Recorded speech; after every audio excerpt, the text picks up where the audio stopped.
What can be said about pinball? Well, it can be a lot of fun. Hearing the sounds, watching the lights light up when you do something. To me, video pinball hasn't really been able to capture that same feel as the physical machine. But that's not to say that there's not some fun to be had there, because there absolutely is. Today we'll be looking at a handful of pinball games that I have. It should be a lot of fun, because after all, everyone likes playing with balls. That's not what I meant.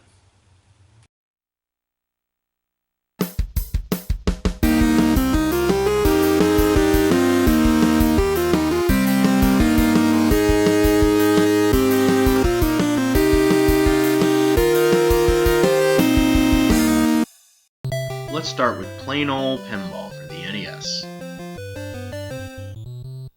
There's not really too much to this one, but I think that's why I like it. It's simple and straightforward. There's not even any music other than the title theme. It features an upper and lower playfield with a couple different things going on. The upper field features an area that will activate a slot machine. Hit the moving platform with the ball as it overlaps one of the spinning slots to stop it and try to get big points. The lower field has these card slots. When a ball passes through them, the corresponding card is displayed. Basically, if you get all 5 cards, all that happens is that you get some points, and a bumper is added between the flippers. And what pinball game on the NES would be complete without the inclusion of everyone's favorite Italian plumber? Getting the ball to this portal will take you to an Arkanoid-style bonus room, where Mario tries to break the blocks at the top to rescue Pauline. When and if she falls, you will need to try to catch her and transport her to one of the exits. I'm not very good at this. There's an alternating 2-player mode in this one as well, and if the pace seems too slow for you, feel free to try mode B where the ball moves a good bit faster. As we all know, the Super Nintendo needs a super version of just about everything. So here's Super Pinball Behind the Mask, but let me tell you, this one's far from super in my opinion. The game offers some variety in allowing you to choose between 3 different machines: Jolly Joker, Blackbeard and Iron Man, and Wizard. We'll check out Jolly Joker first.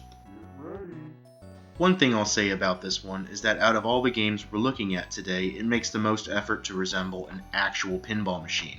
You'd think that this would be a good thing, but sadly, no. The presentation is alright enough, featuring decent visuals, but every time you lose a ball it pans to the top of the screen, forcing you to look at the virtual display. This just slows things down. It also flashes the same display in the middle of the screen when you achieve things. This can be really disorienting. Okay, it froze. Let's try Blackbeard and Iron Man. Nothing really different about this one, just the theme. I don't really have much to say here. Moving on finally to Wizard. I find this one to be the most playable and the most appealing to look at of the 3. Getting the ball into this little opening gives you a letter. Spell out Wizard and it unlocks multi-ball.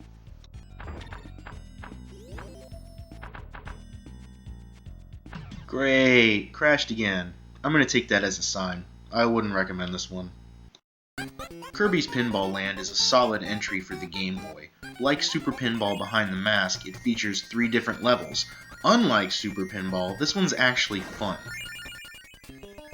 The level themes are what you'd expect, representing many characters from the Kirby universe. The music is straight out of Kirby as well, and easily recognizable.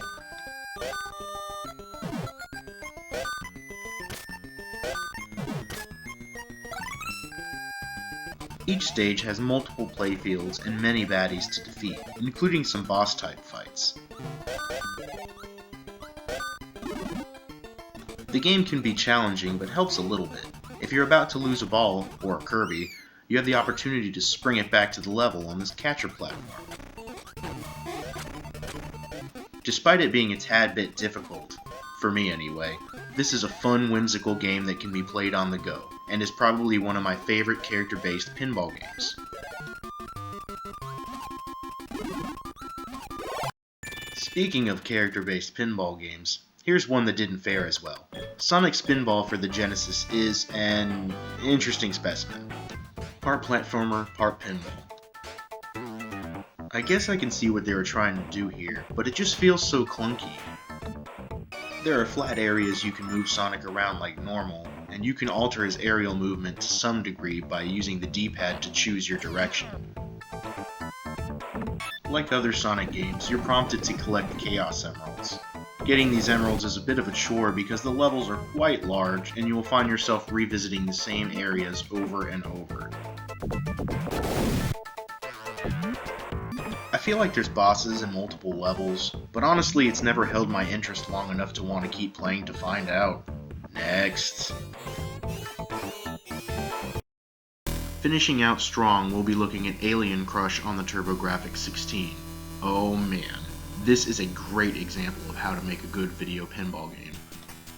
The graphics are colorful and fitting of the Alien type theme. There's 2 available music tracks and both of them are fantastic.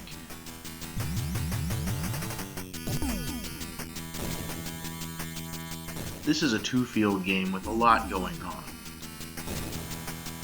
There's aliens on the bottom to destroy, including the 2 egg bumpers. Each time you hit one, it will break a little more, and an eyeball will light up on the alien in the center. After an egg breaks, a facehugger type alien will spring forth. This is a really nice touch. The game features some neat bonus rooms too, where you'll face off against a centipede or a horde of enemies, seeing how many you can destroy for bonus points. If I have one complaint about this game, it's that there's no scrolling. Sometimes the ball will bounce back and forth between the 2 screens multiple times in a row, and it can be really disorienting to look at. Granted, both Pinball and Kirby's Pinball Land do the same thing, but it seems a little more annoying in this one.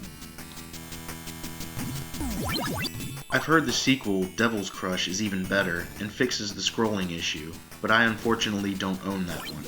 Yet. If you like pinball and own a TurboGrafx-16, this is a must-have game.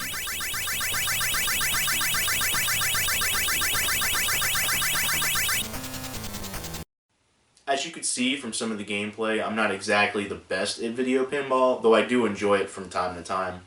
Naturally, that's not all the pinball games there are available. There's plenty of them out there. Some of them are gems, some of them not as much. This was just a small sampling of some of the ones that I happen to have. I hope you liked the video, guys. As always, like, share, subscribe, follow me on Twitter. I'm D-Pad Danny. Have a good one.